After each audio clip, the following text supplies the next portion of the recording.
Right now, you are probably sitting down. You might be indoors. You might be staring at a screen. And somewhere in the back of your mind, you have a vague feeling that you should be doing something more productive. That feeling has a name. Researchers call it restlessness. And it turns out your ancient ancestors almost never felt it. Because for most of human history, doing nothing was not a failure.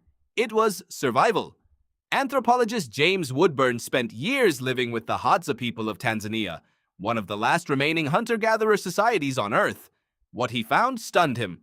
The Hadza worked, on average, about 4 to 6 hours a day to meet all of their needs. Food, water, shelter, done. The rest of the time, they rested, they talked, they told stories, they sat in the shade and watched the world. This was not laziness. This was intelligence.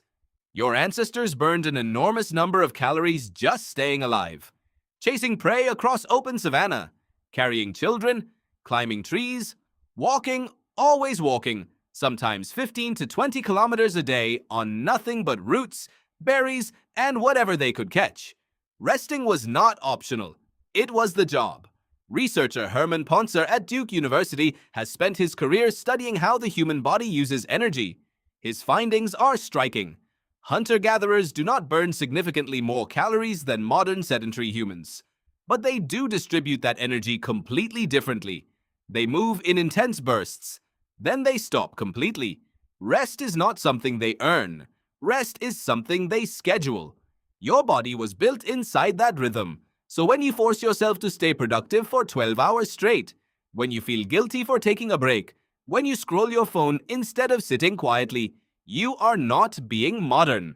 You are fighting something ancient. But there is more to what your ancestors actually did, because they did not just rest, they talked, constantly.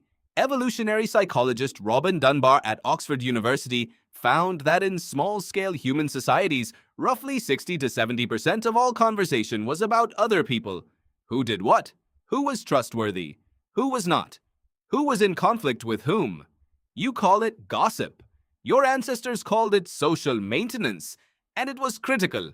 In a world with no contracts, no laws, no police, your reputation was your survival. Knowing who you could trust with your back on a hunt was a matter of life and death. Talking about others was how you gathered that intelligence. It was your social internet, your Wikipedia of the tribe, and your brain still craves it. That is why you follow strangers online. That is why you care about the drama in someone else's life that has nothing to do with yours. Your brain does not know it is watching a screen. It thinks it is tracking the tribe. Your ancestors also played, children and adults alike. Mock battles, storytelling competitions, dancing, music. Psychologist Peter Gray at Boston College argues that play was not a break from the serious work of survival. Play was how your ancestors practiced survival, how they rehearsed cooperation, risk, and problem-solving without real consequences. Play was education before classrooms existed. So what did ancient humans actually do all day? They walked until they found food. They rested deeply when they were tired. They talked for hours about each other. They played games that kept their minds and bodies sharp. And when the fire burned low at night, they told stories that explained who they were and why the world worked the way it did. You still do all of it, every single day. You just feel guilty about most of it. And maybe that is the strangest thing of all, that the lifestyle that built the human brain, the lifestyle that made you the most adaptable creature on Earth, is the one your modern world tells you to overcome. Right now, you are probably sitting down. And maybe, just maybe, that is exactly where you are supposed to be.